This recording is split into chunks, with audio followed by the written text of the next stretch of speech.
तुम्हारे साथ हूँ, तुम्हारे साथ रणदीप की, रणदीप की तुम्हारे साथ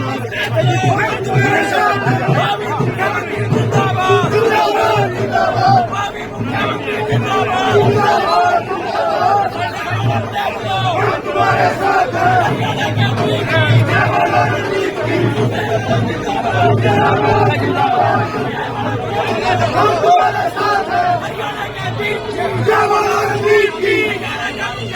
कैसा हो रणदीप कैसा हो हरियाणा का मुख्यमंत्री कैसा हो रणदीप कैसा हो हरियाणा का सीएम कैसा हो रणदीप कैसा हो हरियाणा का सीएम कैसा हो रणदीप कैसा हो हम तुम्हारे साथ हैं तुम्हारे साथ हैं रणदीप की रणदीप की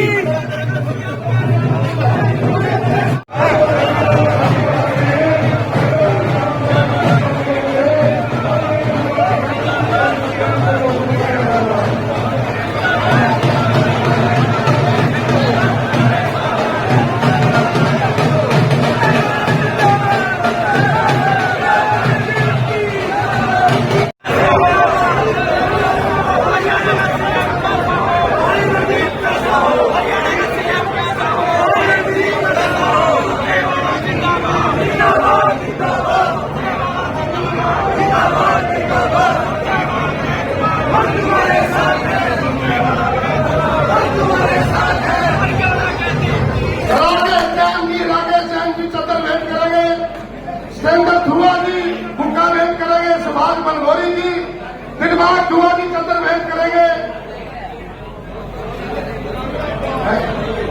सुनील रेड्डी जी बुक्का दे रहे हैं जो हमारे यूथ के प्रधान हैं। उसके बाद विश्वनाथ जी बुक्का देंगे। आगे तक लो जी यहाँ पे अनिल डोला जी जितेंद्र चौधरी जी कदर भेंट करेंगे। संदीप गोगड़िया जी बुक्का रणवीर कांडोवा जी पगड़ी भेंट करेंगे। दिलबाग ढाडा जी पगड़ी भेंट करेंगे। हाँ सूरज रेड्डी जी को हमारे सुबह के अध्यक्ष हैं, बहुत बहुत धन्यवाद। रेड्डी साहब नीचे जिन्हें समाप्त कर दिया। हाँ हिमांशु भाई चतर भेंट कर रहे हैं, बहुत बहुत धन्यवाद, बहुत बहुत धन्यवाद। हाँ पवन मोर जी आगे आ जाए। हाँ अगर मैं पद गिनाने लगूं तो बहुत लंबी लिस्ट है, शायद बहुत टाइम लगेगा। चौधरी रणदीप सिंह सुरजेवाला किसी परिचय के मोहताज नहीं। इस इलाके की आन बान और शान बड़े भाई चौधरी रणदीप सिंह सुरजेवाला जी। आज के इस प्रोग्राम के आयोजक मेरे छोटे भाई मनोज नचार जी और मंच का संचालन कर रहे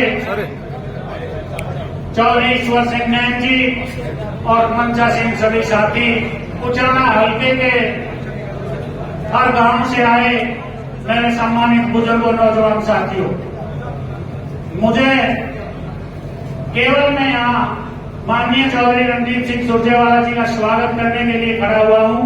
भाषण की बात है वो तो माननीय चौधरी रणदीप सिंह सुरजेवाला जी आपको विस्तार से बताएंगे। मैं तो उचाना की बात उनके सामने रखना चाहता हूं।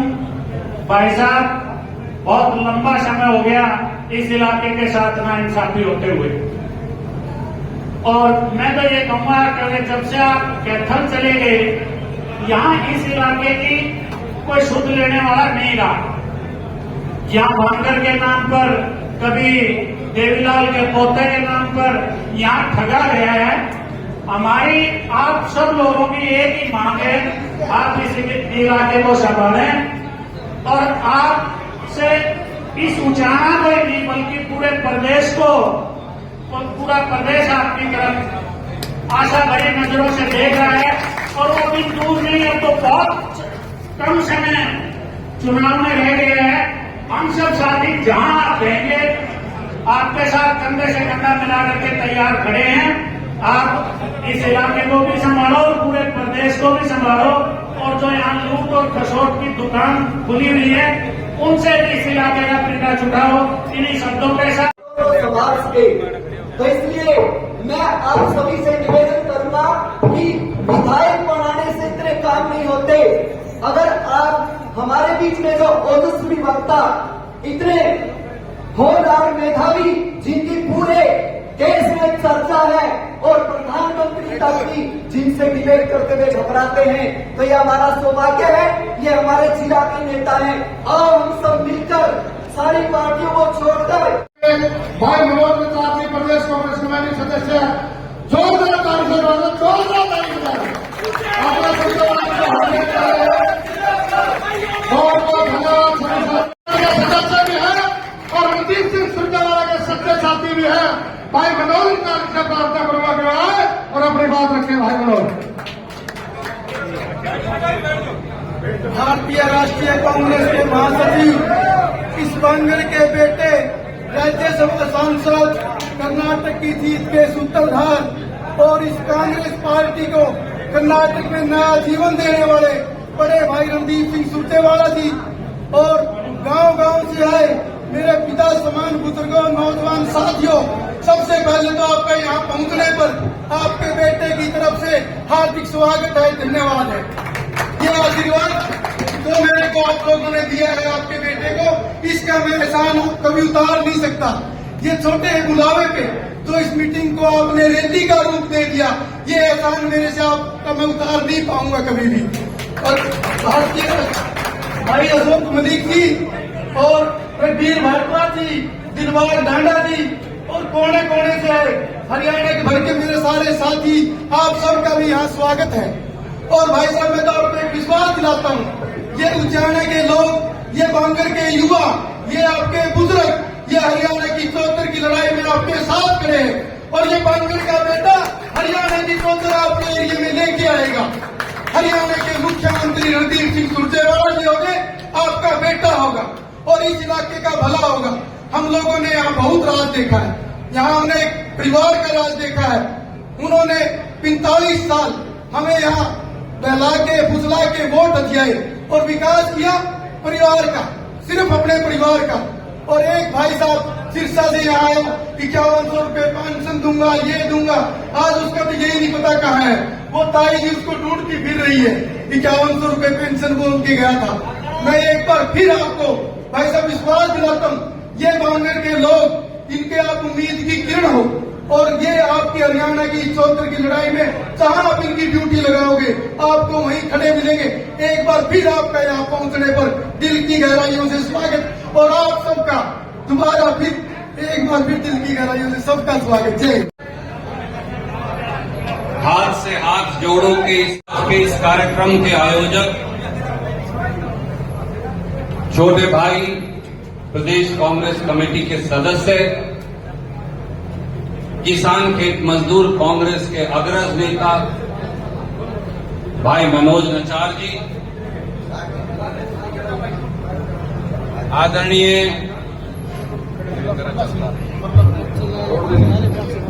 आदरणीय रामपाल झील जी, मेरे छोटे भाई युवा कांग्रेस के अध्यक्ष हल्का उचाना सुनील रेड्डू जी, विजेंद्र सरपंच जी घोगड़िया, सत्येंद्र थुआ जी, ईश्वर अड़ेवा जी, अनिल ड्योड़ा जी, धर्मवीर जी सरपंच, पूर्व मंडी अध्यक्ष जियालाल जी, सत्यनारायण जी, राकेश जैन जी, सुभाष जी पार्षद, जय भगवान जी पूर्व पार्षद, नगर पालिका के पूर्व अध्यक्ष उचाना रमेश शौकन जी, जितेंद्र शौकन जी, बंसीलाल जी, भाई भूषण जी एमसी, धर्मेंद्र सरपंच जी, सुरेंद्र सरपंच जी, संसार घसो जी, संजय ढिल्लो जी, दीपक एमसी जी, राजेश एमसी जी, राजेश हसनपुर जी, जगदीश बुडैण जी, रघुवीर कानूगो जी, गौरव धनोदा जी, राजकुमार शर्मा जी, विकास बंसल जी, अनिल नंबरदार जी, रामपाल शोकन जी, आदरणीय प्रताप सिंह जी खेड़ी मसानिया, राजेश शोकन जी, सुंदरपाल जी, राम मेहर एमसी जी, पृथ्वी एमसी जी, सुभाष पंडोरी जी, नरेश शर्मा सुखकैन जी, तुलाराम जी एमसी, डॉक्टर राजेंद्र जी, भूप सिंह गोगड़िया जी पूर्व चेयरमैन, कुलदीप वाल्मीकि जी, सागर एमसी जी, पंकज कर सिंधु जी, पवन शर्मा जी, राकेश खटकर जी, इंदर सिंह सुरजेवाला जी, भाई जगरूप सिंह जी, दिलबाग सिंह जी थुआ, छोटे भाई वीरेंद्र ढिल्लो जी, भाई राजेश अंबरसर जी, दिलबाग ढांडा जी, श्रीचंद जैन जी, नरेश बीबीपुर जी, रणदीप धनोरी जी, सुशील कौशिक जी, करण सिंह सरपंच जी, वेदपाल जांगड़ा जी, सतबीर दबलैंड जी, संजय अंबरसर जी, बलजीत दलाल जी, भारत भूषण जी, पवन मोर जी, जगदेव रेड्डू जी, सूरज रेड्डू जी, राजेश भाई, सतीश कंडेला जी, कैलाश शिमला जी, सीमा बड़ोली जी, अनिल जागलान जी, संदीप के साथ, हैबतपुर के साथ आज उन्होंने भी पार्टी के अंदर आस्था जगाई है। जयबीर हैं वाइस चेयरमैन ब्लॉक समिति जींद, सुनील रेड्डू जी। वैसे तो आज मौसम ठंडा है, चमासा तो है, थोड़ी सी उमस भी है, पर मौसम फिर भी आज ठंडा है और दिनों के मुकाबले। मैं सबसे पहले उचाना के मेरे बड़े बुजुर्गों, मंडी के मेरे बुजुर्गों और नौजवान भाइयों, अलग अलग गांव से आए मौजूद बुजुर्गों और नौजवान साथियों का आज इस कार्यकर्ता सभा सम्मेलन के अंदर बहुत बहुत हाथ जोड़कर स्वागत करता हूं, वंदन करता हूं, अभिनंदन करता हूं। गवान के भी जो हमारे साथी आए हैं नरवाना करके, उनका भी मैं बहुत बहुत स्वागत करता हूं। 4 दिन 5 दिन पहले मनोज भाई से बात हुई, इन्होंने कहा अपन छप्पर के नीचे बड़ा जलसा करेंगे। मैंने कहा कि नहीं, पहले शुरुआत करते हैं, पहले सारे गांव के जो मौजूद साथी हैं, गवांड के जो साथी हैं, पहले उन्हें बुलाइए, उनसे राय मशवरा करेंगे, उसके बाद फिर अपन बड़े जलसे की महीना 1.5 महीना पीछे फिर तारीख रखेंगे, थोड़ा मौसम भी ठंडा हो जाएगा तब तक। जिस प्रकार से एक एक गांव के अंदर जाकर छोटे भाई मनोज ने, रामपाल जी ने, रेड्डू साहब ने, सरपंच साहब ने, सारे साथियों ने एक एक गांव के अंदर गए, सारे बुजुर्गों से, साथियों से बातचीत करके कांग्रेस के और इलाके के जो मुख्य धारा के लोग हैं, मंडी के हों, बाजार के हों, गांव के हों, गवांड के हों, पूरी खाप के हों, पड़ोस के अपने गांव के हों, आप सबने उनको न्योता दिया, उन्हें बुलाया।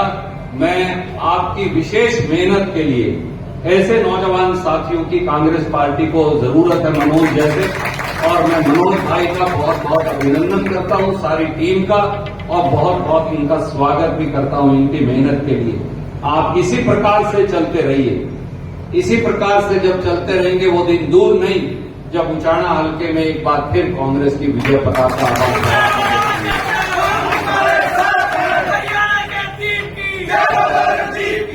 मेरे साथियों, दोस्तों, बुजुर्गों, नरवाड़ा और उचाना हमेशा से एक इलाका रहा, और वो बनान हो, दाड़न हो, वो अपने दूसरे सारे गांव हैं। मैं ये मानता हूं कि मैं भी परिवार का उतना ही हिस्सा हूं, मेरा भी आपके ऊपर उतना अधिकार है जितना गांव के, गवांड के किसी और बालक का है। और उस नाते आज मैं एक बात कहता हूं, आज हरियाणा के 90 हलकों में सबसे ज्यादा दुर्गति, सबसे ज्यादा पिछड़ापन, सबसे ज्यादा बेरोजगारी, सबसे ज्यादा लूट और सबसे ज्यादा हाहाकार अगर कहीं है तो दुर्भाग्य से उचाना के हलके के अंदर आज है, जो कभी पूरे हरियाणा का सिरमौर हुआ करता था। लगभग 4 साल पहले, वैसे तो हमने इस परिवार की डुगडुगियां पहले भी देख रखी है नरवाना उचाना वालों में, फिर अब आप ओढ़े हैं ना, ये अपने को भगा लेते हैं बार बार अलग अलग वेश रच के। लगभग 4 साल पहले उसी परिवार का एक और लड़का आया, नई डुगडुगी बजाई, जैसा शायद मनोज भाई कह रहा था। बुढ़िया को कह दिया काकी 5100 रुपए दिया करूंगा। नौजवानों को कह दिया खट्टर को और बीजेपी को यमुना पार भेज कर आऊंगा। और सारे बच्चों को नए सिरे से रोजगार दूंगा। किसानों को कह दिया तुम्हारी उम्मीद ही एक आदमी हो सकता है, एक पार्टी हो सकती है, वो जजपा है। गरीब आदमियों को कह दिया एससी बीसी के हमारे भाइयों को नए सिरे से आपकी जिंदगी में रोशनी करूंगा। और ये जो अपनी बेल्ट है नारनौद, उकलाना, बरवाड़ा, टोहाना, उचाना, नरवाना, जुलाना, सफेदो, इनको बता लिया। और तो बाकी लोग तो शाने अब भोले हैं, इसीलिए अपने को भोले कहते हैं शुरू से।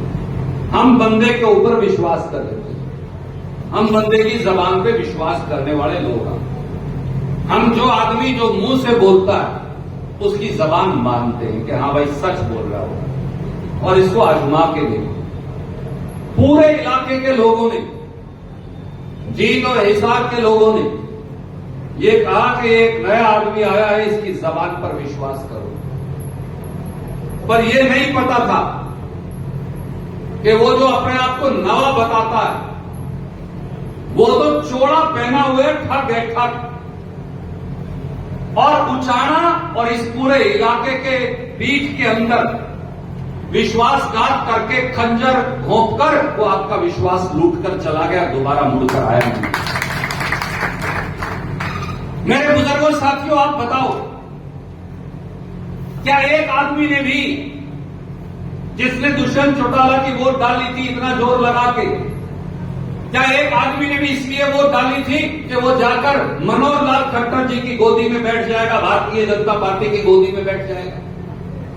क्या ये सही नहीं कि वो उचाना का हल्का हो, वो जुलाना का हल्का हो, वो टोहाना का हल्का हो, वो नारनौद का हल्का हो, इन सब ने भारतीय जनता पार्टी के खिलाफ वोट डाली थी, जैसा भाई साहब कह रहे थे। एक एक आदमी ने बीजेपी के खिलाफ वोट डाली थी। वोट दी थी भारतीय जनता पार्टी और मनोहर लाल खट्टर जी को यमुना पार भेजने की। पर वोट लेके आपको बेच दिया, मंडी के अंदर बोली लगाकर आपकी उचाना की और हरियाणा की वोटों को बेचा, बहुत सारे करोड़ों अरबों रुपए कमाए और सत्ता की नाव के अंदर सवार हो गया, सत्ता की मलाई खाने के अंदर लग गया। जनादेश जो है, जनादेश दिया था उचाना के हल्के ने बीजेपी के खिलाफ, उस जनादेश को बीजेपी के पैसों की मंडी के अंदर बेच दिया। क्या मेरी बात सही नहीं है तो बता दीजिए। और करोड़ों अरबों से खुद के वारे नारे कर रहे। ये धोखा, ये छल, ये कपट उसी परिवार ने जो नरवाना उचाना के साथ करते आए, एक बार फिर अगली पीढ़ी ने वही कर दिया हमारे साथ। मेरे बुजुर्गों साथियों, कोरोना के अंदर मैं, ये मनोज भाई, रामपाल जी, हम सारे साथी एक एक दुकान, एक एक गांव के अंदर कहीं हाइड्रोक्लोराइड का छिड़काव, कहीं एक एक जगह अस्पताल के अंदर जाकर वो जो डॉक्टर लबाते पहना करते हैं वो, कहीं ये हैंड सैनिटाइजर, कहीं मास्क, हम तो अपने पट्टी लगाकर मुंह के ऊपर जान की परवाह न किए वो बांटते फिर रहे थे। परंतु वो आदमी जिसको जिन जिले ने वोट डालकर बनाया था वो क्या कर रहा था? चोर दरवाजे से दारू बेच के रुपये कमाने लग रहा था। मेरी बात सच नहीं है तो बता दें। करोड़ों अरबों रुपए लूट रहा था। हरियाणा के लोग, वो व्यापारी हो, किसान हो, गरीब हो, एससी हो, बीसी हो, नौजवान हो, महिला हो, वो मर रहे थे, वो ऑक्सीजन के लिए सिसक रहे थे, वो दवाई दारू के लिए, डॉक्टर के लिए सिसक रहे थे। और वो आदमी जिसको हमने एमएलए बनाया था वो 2 साल उचाना में नहीं बढ़ा, वो दारू बेचकर पिछले दरवाजे से रुपये कमाने तक कर गया। ये उसने हमारे साथ किया, हमारी वोट से। मेरे साथियों, मेरे बुजुर्गों, ये धरती मेरी भी मां। इस धरती के एक एक कण से रणदीप के शरीर की भी संरचना हुई, इसलिए पीड़ा होती है। वोट लिया हरियाणा के किसानों के नाम पर, उचाड़ा और नरवाना के किसानों के नाम पर, और उसके बाद धोखा करके जब सत्ता में बैठ गया, जब लाखों किसान दिल्ली की जोड़ी पर दस्तखत दे रहे थे, गुंडागर्दी या बदमाशी के लिए नहीं, किसान जोड़ी फैलाकर नरेंद्र मोदी और बीजेपी से न्याय मांगने गया था, तो उन किसानों की राह के अंदर कीलें किसने बिछाई थी? इसी दुष्यंत चौटाला ने बिछाई थी। क्या ये सही नहीं कि हरियाणा सरकार के पीडब्ल्यूडी मंत्री दुष्यंत चौटाला ने दिल्ली के बॉर्डर पर, ताकि किसान हरियाणा, पंजाब और पूरे देश का आके दिल्ली ना जा पाए, कीलें लगवा दी, नश्तर लगवा दिए, बुलडोजर हटा दिए, बड़े बड़े बोल्डर लगा दिए। जब किसानों को गाली दी जाती थी, जब हमको नक्सलवादी कहा जाता था, जब हमको उग्रवादी कहा जाता था, जब मंडी के जो हमारे व्यापारी हैं इनको लुटेरे कहा जाता था भारतीय जनता पार्टी के द्वारा, तो उनकी गोदी में बैठकर उनके साथ मिलकर गाली देने का काम दुष्यंत चौटाला और उसकी पार्टी के लोग किया करते थे। लानत है ऐसे लोगों के ऊपर, ये उन्होंने हमारे साथ किया। हेलीकॉप्टर में चढ़कर मनोहर लाल खट्टर के साथ उस धरने के ऊपर से दिल्ली चले जाया करते थे, क्योंकि सड़क का रास्ता नहीं। मैं आपसे पूछता हूं, जब उचाड़ा का, नरवाना का, हरियाणा का किसान दिल्ली के बॉर्डर पर मरने लग रहा था, न्याय मांगने लग रहा था, इस्तीफा देकर दुष्यंत चौटाला उनके साथ जाकर क्यों नहीं बैठा? अगर अपने आप को किसानों का हिमायती कहता है, दिल्ली में हेलीकॉप्टर में उनके ऊपर को क्यों लगकर जाया करता था? उनकी सुध लेने क्यों नहीं गया? उनके आंसू पहुंचने क्यों नहीं गया? उनके क्रियाक्रम तक में क्यों नहीं गया? उनके संस्कार पर क्यों नहीं गया? इसलिए कि सत्ता की मलाई खानी थी, ये उसने किया। मेरे साथियों, मेरे भाइयों, मेरे बुजुर्गों, ये वो आदमी है जो हमारे इलाके की आज नुमाइंदगी करता है, जिसने चुनाव तो लड़ा नौजवानों को एक सुनहरे भविष्य का सपना दिखाकर, पर पिछले 4 साल से 35 पेपर लीक हो चुके, बिक चुके, एक शब्द दुष्यंत चौटाला के मुंह से क्यों नहीं निकलता? मैं आपसे पूछता हूं। ये तो जरूर कहा करता था, मैं हरियाणा के बच्चों के लिए ये करूंगा, वो करूंगा, बाहर 75% रिजर्वेशन लागू कर दूंगा। मैं आज पूछता हूं, एचसीएस के अंदर 1/3 हरियाणा के बाहर के लगे, उनके लिए हरियाणा के और सरकार के खिलाफ आवाज क्यों नहीं उठाई दुष्यंत चौटाला ने? और ये नहीं, 2021 में एसडीओ लगे, जो जनरल कैटेगरी के 99 एसडीओ लगे, उनमें से 77 बाहर के हैं हरियाणा से। अब आवाज क्यों नहीं उठाता? 2017-18 में तो बड़ी कीर्ति मारा करता था, और 2021 में एसडीओ लगे, 99 में से 70 बाहर के हैं, केवल 20-22 बच्चों को हरियाणा के मौका मिला, क्यों आवाज नहीं उठाता? टेक्निकल एजुकेशन के लेक्चरर लगे 157, 106 हरियाणा से बाहर के। क्यों दुष्यंत चौटाला की जबान पर ताला लगा हुआ सत्ता की मलाई का, रुपयों का, क्यों उनकी आवाज नहीं उठा पाता?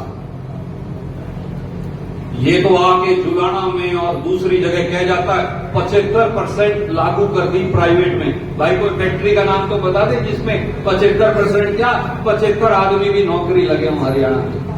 ऐसी कोई फैक्ट्री, क्योंकि पीढ़ी दर पीढ़ी ये लोग झूठ की फैक्ट्री चलाते आए हैं और जींद वालों को बरगलाते आए हैं। नागर जो एचपीएससी का सेक्रेटरी है, वो करोड़ों रुपयों की अटैची के साथ पकड़ा जाता। मेरी बात सही है कि गलत? हमने मामला उठाया, दुष्यंत चौटाला के क्यों ताला लगा हुआ है? वो नौजवानों की बात आज क्यों नहीं उठाता? अब तो ये भी हो गया, हरियाणा की लड़कियों को, हमारी बेटियों को, हमारी बहुओं को, हमारी बहनों को अगर फॉरेस्ट रेंजर और डिप्टी रेंजर लगना है तो चौटाला और दुष्यंत चौटाला और खट्टर साहब कहते हैं हम उनकी छातियां मापेंगे। उसके मुंह पे ताला क्यों लगा हुआ? क्यों लगा हुआ उसके मुंह पे ताला?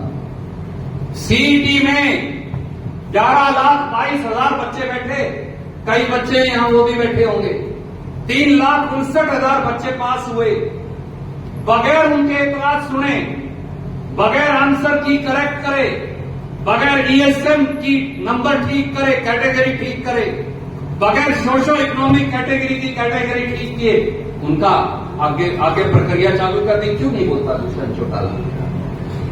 क्या ये हरियाणा के युवाओं से वादा किया था? क्या ये कह के सत्ता ली थी? क्या इसलिए हमने पर्ची देके उसको डिप्टी चीफ मिनिस्टर बनाया था? उचाना के कितने बालक लगाए यही बता दे। कितने बालक लगाए उचाना के, कम से कम यही बता दे। इतने में भी काम चला लेंगे हरियाणा के बालकों को तो छोड़ दे। कम से कम जिन्होंने पर्ची देके बनाया, सत्ता में लाए, उन्हें के बता दे संख्या। गांव वाइज बता दे, वार्ड वाइज बता दे, बड़े उचाना के बता दे, छोटे के बता दे, काकड़ोद के बता दे, किसे गांव के एक के बता दे। कोई जेजेपी के वर्कर का कोई लगाया उसके बता दे। मलाई तो बहुत खाली, पर जब रोजगार का उचाना को समय आता है तो रोजगार तो नहीं दिया। 23 महकमे का वजीर है, 23 महकमों का अकेला वजीर है। लाजी 23 में 4 काम भी करता तो 20 से भी 4 जरब कर लूं तो 80 काम उचाना के हो जाते। 80 छोड़ 8 बता दे उचाना नरवाड़ा में करे। सही बात है। 23 महकमों का अकेला वजीर है। 23 महकमों में 4 साल में एक महकमे के 4 काम नहीं करता, 1 साल में 1 काम करता तो 80 से ज्यादा काम, 90 काम हो जाते। 3 चौके 12, 92 काम बढ़ते। 92 काम उचाना हल्के के अंदर छोड़ दो, 9 काम कभी करके बताए हो तो बता। केवल थूक बिलोने से ये कैसे अब नहीं हुआ मुझे 46 MLA दे दो मैं मुख्यमंत्री बनूंगा। भाई 10 दिए थे तब तो तूने 10 बेच दिए बीजेपी को। ये 46 दे दिए तो हरियाणा बेच देगा। कौन दे देगा? तो आपका बेच आएगा। 10 नहीं बेच के आया बीजेपी को, बेच के आया नहीं बेच के आया, फिर सारे दे दिए तो सारे बेचे। इसलिए मेरे बुजुर्गों, मेरे साथियों, और एक और कहना चाहता हूं, हर रोज भारतीय जनता पार्टी और खट्टर साहब रोज दुष्यंत चौटाला को दुत्कारते हैं। फिर ये जावे अमित शाह के पास, वहां अगला जावे पुचकारता है। खट्टर दुत्कारता है, दुष्यंत पुचकारता है। सच्चाई ये हर रोज के हर रोज का। क्यों? फाइलें हैं भाई बना रखी खट्टर, और इतने बाबड़े नहीं है, उन्होंने भी सारी फाइलें बना रखी हैं। दारू से लेके, चौड़ से लेके, जो किसान, गरीब, व्यापारी, दुकानदार, SC-BC के साथ लूट मचाई है, उन सारी लूट की फाइल लिए बैठे हैं खट्टर। अगले को भी पता है, अगर दुत्कारे हुए भी पुचकारेगा नहीं तो फिर गड़बड़ जाएगी। ये है असली बात है। और एक और बड़े कमाल की बात है साहब, बीजेपी वाले तो रोज खट्टर से सवाल पूछते। मेरे बड़े भाई साहब भी उसकी मैं तो बड़ी इज्जत करता हूं, और दुष्यंत उनसे सवाल पूछता। और दोनों किसके गले हैं? दोनों खट्टर के गले हैं। मेरी बात गलत तो नहीं करती हैं? दोनों खट्टर के गले। इलाके की कोई सूद नहीं ले रहा, इलाका कड़ियां जाओ।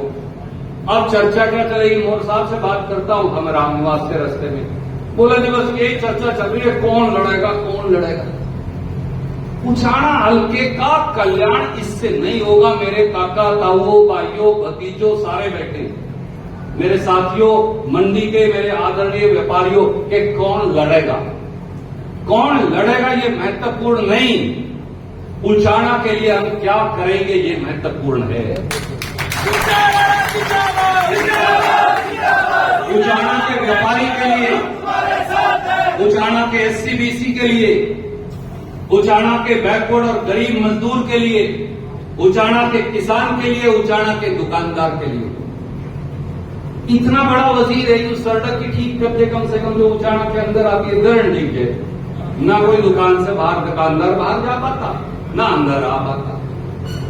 और ऐसा कौन सा MLA जो कई कई साल तक अपने हल्के के अंदर ही नहीं जाता, 3-3 साल। और पूरी जो मंडी है रोज डूबी खड़ी रहती है।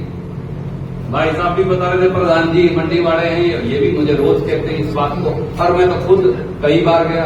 और जब फसल की खरीद की बात आती है तो एजेंसी खरीदवाड़ी नहीं आती, वो भी हमारे MLA के पास।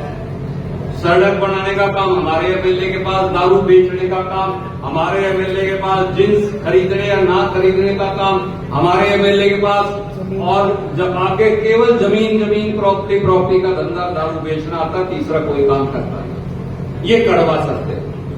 इसलिए मैं तो हाथ जोड़ के आपको एक ही बात कहता हूं, मेरे काका ताऊ, बड़े बुजुर्गों, भाइयों, साथियों, दोस्तों, मंडी के आदरणीय व्यापारियों, जब तक जींद जिले के लोग, जब तक उचाड़ा नरवाना के मेरे बड़े बुजुर्ग, जिनके संस्कार और खून दोनों मेरी रगों में भी दौड़ता, जब तक आप खुद मुख्तियार नहीं बनोगे, तब तक हमारा भला नहीं हो सकता।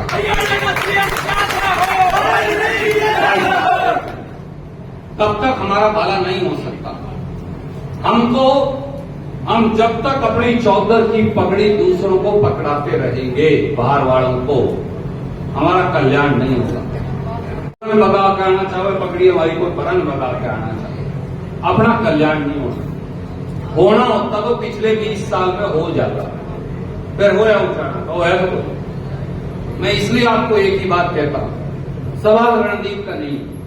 ये कई साथी नारे लगाते, मैं आपको एक और बात कहता हूं, जींद जिले का कल्याण हो जाए, मेरे से जो कुर्बानी लेनी हो आज ले, मैं तैयार हूं।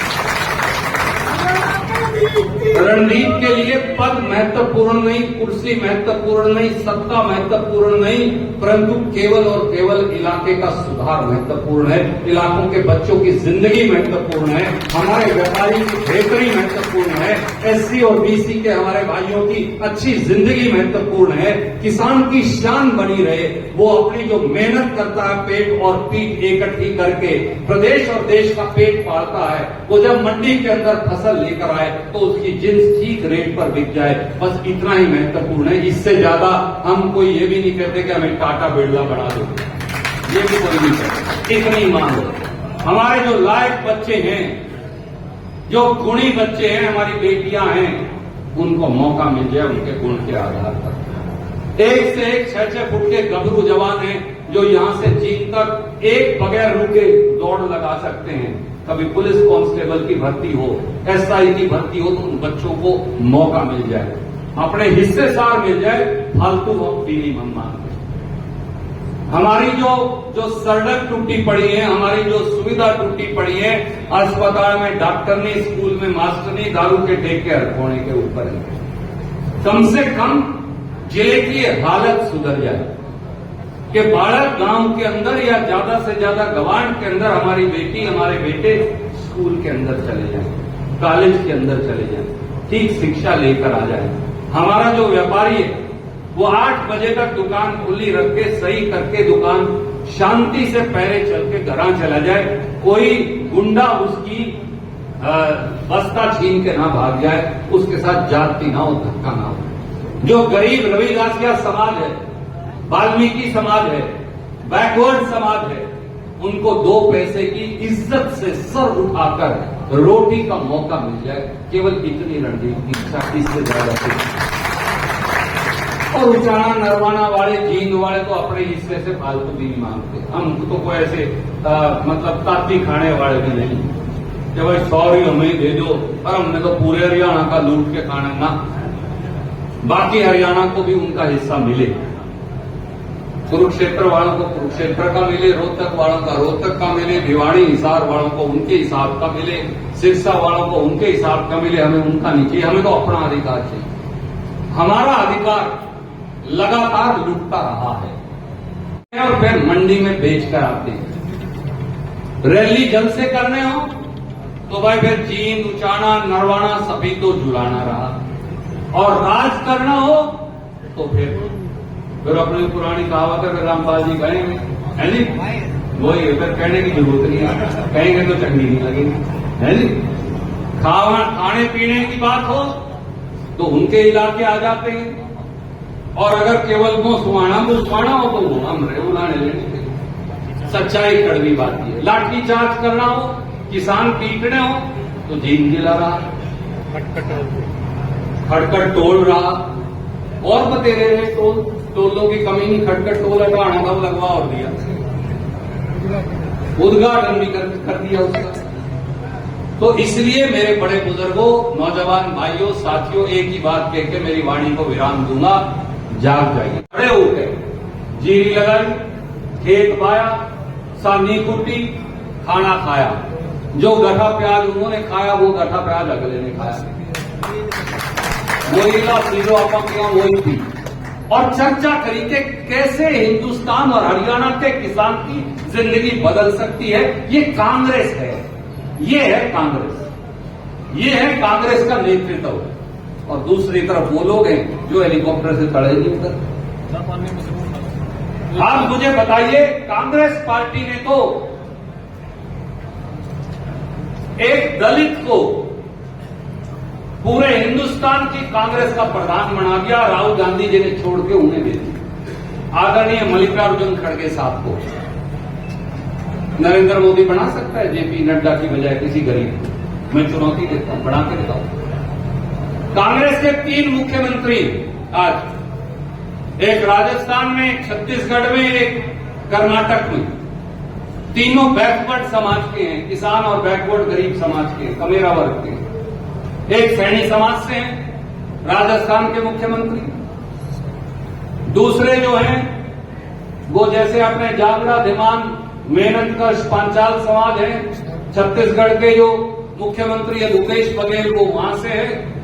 और तीसरा जो मुख्यमंत्री है सिद्धारमैया, और रबारी समाज से, अपने रबारी मोहल्ला नरवाना में, जींद में, आपको पता है अपने रबारी समाज के भाई कलायत के अंदर